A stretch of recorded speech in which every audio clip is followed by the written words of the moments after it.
Salut à tous, c'est Lunaris.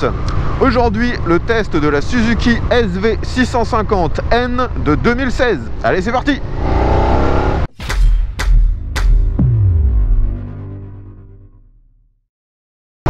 Les amis, j'ai, comme à mon habitude, la chance d'avoir un abonné qui est venu encore d'assez loin, il a fait quelques heures de route, pour me rapporter cette SV650N. Donc si vous suivez ma chaîne, vous avez probablement déjà vu des tests des SV. C'est une gamme qui existe maintenant depuis assez longtemps chez Suzuki. J'ai d'ailleurs possédé la version S à carburateur de 2000, si je me souviens bien. Et j'avais également testé une version bridée à 34 chevaux. Pour ceux qui l'ignoreraient, je rappelle que les SV chez Suzuki, c'est une gamme de roadster un peu sport, motorisée par des bicylindres en V. Et à l'époque, il y avait deux versions, la version N donc pour roadster et la version S pour sport, qui était souvent avec un guidon un peu plus typé bracelet et un carénage. Alors cette version carénée n'est plus disponible depuis maintenant plusieurs années. Au catalogue Suzuki, vous avez cette version N, donc la version on va dire standard, roadster, et vous avez aussi une version X qui se veut plus café racer, un peu néo-rétro. Sur cette génération actuelle, qui est toujours en vente, on retrouve le fameux moteur 650 cm3 en V, qui délivre, je vous l'ai dit, 76 chevaux. C'est un moteur à refroidissement liquide, il est bien sûr maintenant à injection, et il a subi quelques modifications bien sûr au fil des années, ce qui normalement le rend plus agréable et surtout plus sobre, vu qu'à l'époque les versions à carbu consommaient facilement entre 6 et 7 litres au 100, celle-ci est donnée pour consommer entre 4,5 litres et 5 litres. Au niveau du châssis, il y a aussi eu de nombreuses évolutions au fil des ans, et là on reprend en fait sur cette génération actuelle le cadre de la très décriée Suzuki Gladius, qui était au final un SV nouvelle génération avec un look qui a complètement bidé, ça n'a pas plu du tout. La moto qu'on me prête aujourd'hui est pas mal modifiée sur tout ce qui est esthétique. Au niveau technique, par contre, les modifications sont relativement peu nombreuses. On a tout d'abord ce guidon qui a été remplacé, donc c'est le guidon street qui est forcément plus large que celui d'origine. Et vous l'entendez probablement, il y a un échappement qui a été remplacé, tout simplement parce que celui d'origine est absolument hideux. Et là, on est sur un silencieux de chez Leo Vinci, si je me souviens bien. Actuellement, il y a la chicane et donc il ne fait pas trop de bruit. Au niveau esthétique, par contre, il y a eu beaucoup de modifications. On a déjà le sabot moteur qui est très visible. On a aussi les écopes de chaque côté du radiateur. À chaque fois, donc, ça reprend la peinture carrosserie et aussi cette finition avec les bandes bleues. C'est plutôt sympa. Le support de plaque arrière a été remplacé par un modèle plus court. On a également le capot de selle qui a été installé pour donner un look un peu plus sport. Bon, après j'oublie forcément plein de petites améliorations esthétiques qui ont été faites sur cette machine. Peut-être que ça me reviendra plus tard lors du test. Lorsqu'on se met aux commandes de cette SV, on est vraiment sur une position typique de roadster, un peu sport, surtout avec ce guidon street. On a une position, on va dire, relativement droite, mais le guidon nous impose de se pencher très légèrement vers l'avant. Là, avec ce guidon, forcément, j'ai un très bon bras de levier. C'est assez facile à prendre en main. J'ai les genoux un peu pliés, les repose-pieds sont très légèrement vers l'arrière. Une fois de plus, c'est assez typique de ce qu'on a sur la plupart des roadsters sport. Concernant les rétros, ceux-ci ont été remplacés, vous le voyez, par des modèles AliExpress en bout de guidon. J'avais déjà installé ça sur certaines de mes anciennes machines. Ils sont tout petits, mais on voit très très bien dedans. Ça, c'est toujours la grosse surprise. Ils coûtent très peu cher, cette paire de rétros.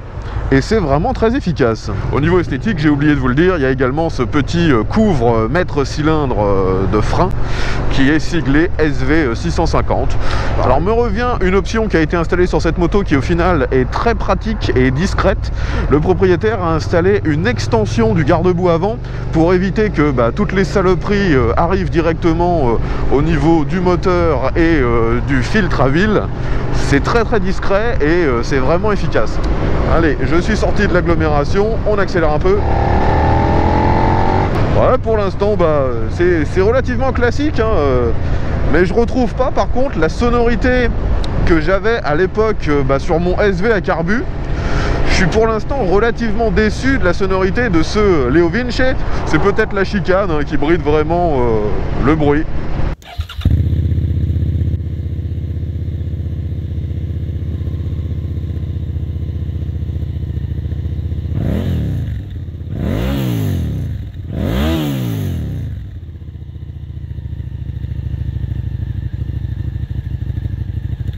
Nous voilà sur un petit virage à basse vitesse, je prends ça en deuxième. La moto se bascule facilement, les pneus ne sont pas trop larges, à l'arrière on a toujours un 160. Il y a plein de caractéristiques comme ça qui n'ont pas vraiment évolué sur toutes ces générations successives de SV. Nous voilà sur la route que j'utilise habituellement afin de tester l'accélération. Donc je rappelle qu'on est sur une moto qui pèse un peu moins de 200 kg tout plein fait. Il y a l'ABS sur cette machine, le moteur délivre 76 chevaux et puis il n'y a pas d'autres aides électroniques.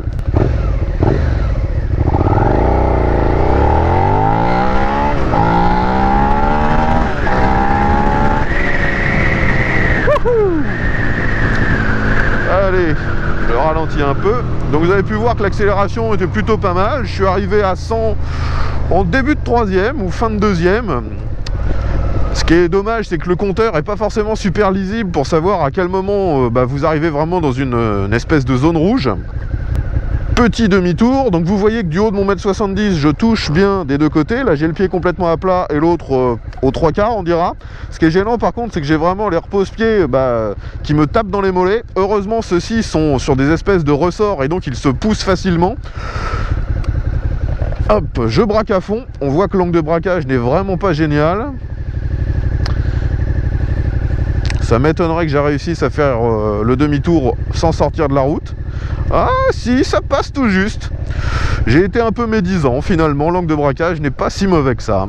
On est reparti pour un test d'accélération et ensuite on va se concentrer sur le freinage. Là je vais essayer de monter un peu plus haut dans les tours. Let's go!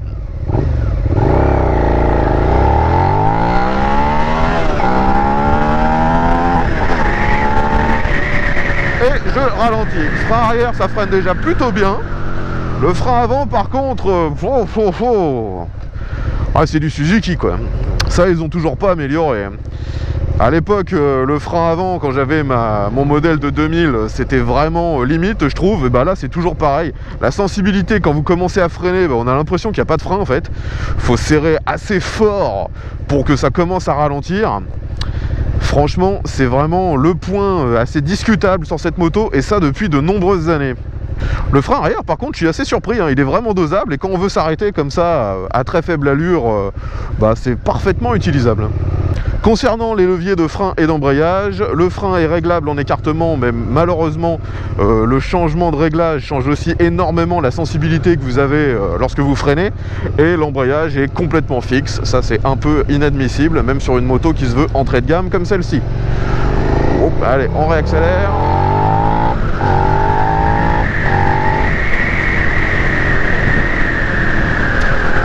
Je sais pas si vous l'entendez, mais au niveau de la sonorité de l'échappement, je trouve que ça fait une sonorité très métallique. On a vraiment plus l'aspect rauque qu'il pouvait y avoir sur les précédentes générations. C'est assez dommage. Bon, vous en doutez, c'est un roadster, donc il n'y a aucune protection. Déjà là, à 80, je m'en prends plein la tête. Concernant les commandes au guidon, eh bien tous les commodos c'est les mêmes que ce que vous auriez sur n'importe quelle japonaise depuis 25 ou 30 ans. Il y a juste un petit bouton pour les feux de détresse, sinon tout le reste c'est complètement standard. Petite particularité par contre, lorsque vous appuyez sur le démarreur, c'est comme sur certaines générations de Ducati, vous appuyez une seule fois et ensuite le démarreur va rester en fonction jusqu'à ce qu'il détecte que la moto est bien démarrée. Au niveau du tableau de bord, c'est quand même bien plus moderne que sur les anciennes générations de SV. On a un compteur à cristaux liquides qui ressemble un peu à ce qui se fait chez Honda. Il est complet, vous avez le compte tour, vitesse, témoin de rapport engagé. Vous pouvez avoir également la conso instantanée, consommation moyenne, il y a l'heure, il y a une jauge de carburant, vous avez aussi bien sûr la température du liquide de refroidissement. Donc globalement, il y a tout ce qu'il faut, c'est juste que il n'est pas forcément très valorisant. Ce qui est pénible par contre sur l'écran, c'est que vous êtes obligé d'appuyer sur les boutons qui sont assez loin quand vous voulez faire défiler les informations. Et pour la sécurité, je trouve pas ça terrible en fait. On va faire un test de souplesse, donc je me mets en 6ème à 40, ça reprend quand même, mais on sent qu'il apprécie pas trop, mais on sent qu'ils ont quand même travaillé ça sur cette nouvelle génération de moteurs. C'est un peu plus souple qu'à l'époque. Après, bien sûr, sur ce genre de moteur, ce qu'il faut, c'est rester au moins à 2500 tours pour profiter vraiment du couple et des reprises de ce moteur en V, qui est vraiment sympa. Mais le moteur me paraît quand même un peu plus feutré au niveau des sensations que les anciennes générations. Malheureusement, c'est un constat que je fais sur quasiment l'ensemble des motos. Au fil des années, ça gagne en performance, en efficacité énergétique, mais on perd en sensation. Ouais, c'est vraiment maniable. C'est facile à prendre en main. En moto pour les débutants, c'est vraiment un bon choix. Allez, petit test de relance à bas régime. Là, je suis en 2ème à 30 à 2700, 3000 tours. Allez, j'accélère à fond.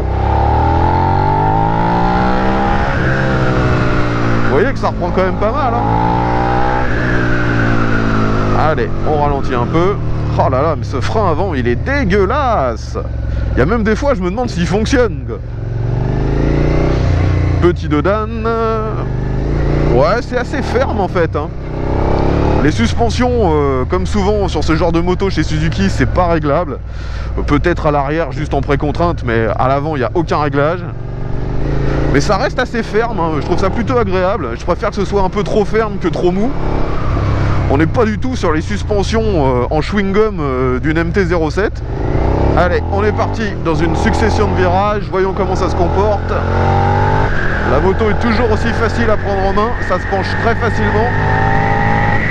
On prend de la vitesse aussi facilement. Le frein, mon Dieu, c'est vraiment ça qui vous limite en fait. Le frein avant, sensibilité horrible. Je pense qu'au fil du temps, on arrive à bien apprivoiser ce freinage et réussir à faire des trucs avec, mais quand on est habitué comme moi à des motos avec un freinage, on va dire, vraiment au standard actuel, là ça surprend. Je dirais que le frein avant, en fait, il reste convenable uniquement quand vous roulez normalement. Dès que vous commencez à aller un peu fort, c'est vraiment désagréable.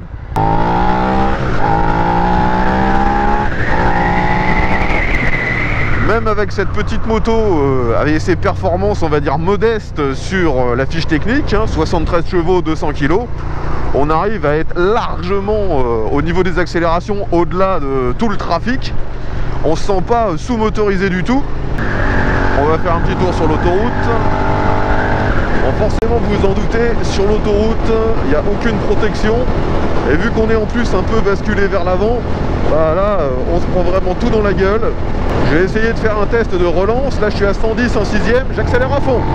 120, 130, 140 et 150. Donc vous voyez que, une fois de plus, ça marche plutôt bien. Un dépassement avec cette moto sur l'autoroute, même en 6ème sans changer de vitesse, ça ne pose absolument aucun problème. Allez, sortons de l'autoroute. Au niveau du confort, actuellement j'ai la selle d'origine. Elle est plutôt bien taillée, je trouve, parce qu'elle est relativement fine, ce qui fait que, comme vous l'avez vu, j'arrive à bien toucher le sol sans difficulté. Mais au niveau du confort, c'est sûr que vous roulerez pas pendant des dizaines d'heures avec ça sans que votre fessier vous rappelle à l'ordre. Concernant l'éclairage de cette moto, comme je vous ai dit, ils sont revenus avec un look à l'ancienne et même techniquement, c'est toujours à l'ancienne. À l'avant, donc on a un phare rond avec des ampoules halogènes, tout ce qu'il y a de plus standard. Les clignotants actuellement ont été remplacés par des petits modèles bien plus discrets que ceux d'origine, mais ils sont encore à ampoule. Et d'origine, c'est des gros clignotants à ampoule, à incandescence tout à fait classique. Seul l'éclairage arrière est d'origine à LED. Même s'ils n'ont pas fait beaucoup d'efforts au niveau de l'éclairage, on peut quand même préciser qu'il y a un feu de détresse. Ça, c'est toujours bon. Là, par exemple, je peux l'utiliser et remonter tranquillement cette file. Je passe d'ailleurs à côté d'une magnifique berlinette. Allez, dernier axel.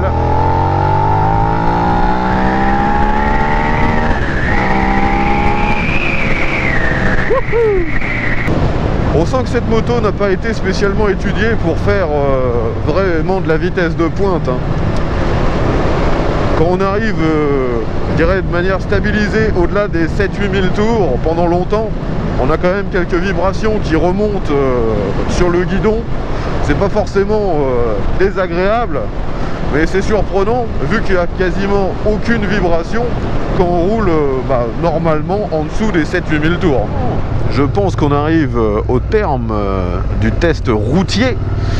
On va commencer à parler maintenant des autres aspects de cette moto, les aspects financiers, techniques, usage au quotidien.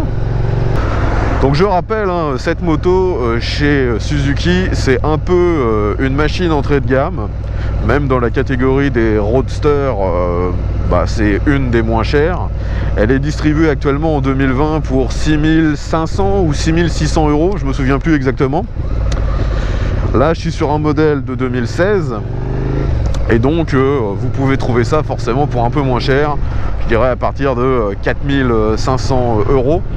Au niveau de tout ce qui est rangement, vous pouvez démonter la selle, mais en dessous il n'y a quasiment rien. Vous avez un petit set d'outils fourni avec la moto et globalement suffisamment de place pour y mettre un gilet jaune, et c'est à peu près tout. Vous pouvez rien ranger concrètement sous la selle. C'est d'ailleurs pour ça que le propriétaire a mis une fixation qui se prend sur le réservoir afin de rajouter un bagage directement par-dessus le réservoir. Au niveau de la consommation, vous pouvez voir que là c'est affiché sur le tableau de bord, conso moyenne 4,7 litres. En roulant cool, vous pouvez rester à 4,5 litres, peut-être même un petit peu moins. Et en roulant fort, aux alentours de 5 litres au 100. Là ils ont vraiment fait quand même une grosse progression, parce que moi sur le modèle que j'ai possédé à carbu de 2000, je consommais plutôt entre 6 et 7 litres au 100. Concernant les coûts d'entretien, par contre, c'est toujours la même chose qu'il y a plus de 20 ans. Avant, c'était révision tous les 6000 et actuellement, c'est toujours révision tous les 6000. Donc même si forcément les révisions ne doivent pas coûter une fortune à chaque fois, la fréquence, si vous êtes un gros rouleur, fait que ça va vous coûter quand même pas mal de pognon si vous faites tout chez Suzuki. Au niveau fiabilité, globalement c'est fiable, hein. Ce moteur est utilisé depuis maintenant, je vous l'ai dit, plus d'une vingtaine d'années. Il a eu quelques soucis dans ses premières années, mais globalement tout a été rectifié et il est encore utilisé maintenant sur de nombreuses machines chez Suzuki. Globalement c'est fiable. Donc la grande question, c'est est-ce que ça vaut vraiment le coup d'acheter un SV récent comme celui-là si on compare avec les anciennes générations? J'aurais tendance personnellement à préférer les anciennes générations pour leur caractère moteur qui était de mémoire un peu plus exubérant, mais la consommation et la fiabilité du moteur actuel peut être aussi pris en compte si vous voulez une machine fiable, récente et économique. Donc globalement, à vous de faire un choix, hein. Si vous vous orientez vers un SV, sachez d'ailleurs qu'elles sont bridables pour le permis A2. En fonction des années, c'est pas forcément le même bridage. Il y en a, les plus anciennes sont bridables à 34 chevaux. Les récentes comme celle-ci sont bridables à 47,5. Ça aussi, ça peut être pris en compte lors d'un achat. Pour quelqu'un qui débute, c'est toujours un excellent choix, c'est facile, c'est rassurant, la moto n'est pas trop lourde. Le seul gros problème pour moi sur cette machine, et c'était déjà un problème assez similaire avant, c'est le frein avant qui a vraiment un manque de mordant et de sensibilité qui pourrait au final en rebuter certains. Voilà les amis, je pense que j'ai fait le tour des caractéristiques de cette SV 650N modèle 2016. Si vous avez des questions, mettez ça dans les commentaires. Si vous avez possédé cette moto ou les générations précédentes, n'hésitez pas à nous dire ce que vous en avez pensé, les problèmes que vous avez pu avoir. Ce sera intéressant de lire vos retours d'expérience. Je tiens encore à remercier l'abonné qui a fait le déplacement pour me prêter cette machine, c'était super sympa de sa part. Et je rappelle que l'ensemble des tests sur ma chaîne sont faits avec des motos que l'on me prête. Si vous désirez que je réalise le test d'une de vos machines, que ce soit voiture ou moto, contactez-moi. Tous les moyens de le faire sont dans la description. Je rappelle que moi je me situe dans la région de Rouen, en Normandie. Merci encore d'avoir regardé ce test jusqu'au bout. Si vous l'avez apprécié, n'oubliez pas de mettre un petit pouce vers le haut, partagez-le sur les réseaux sociaux et abonnez-vous à ma chaîne si le contenu vous plaît. Allez, V à tous et à la prochaine!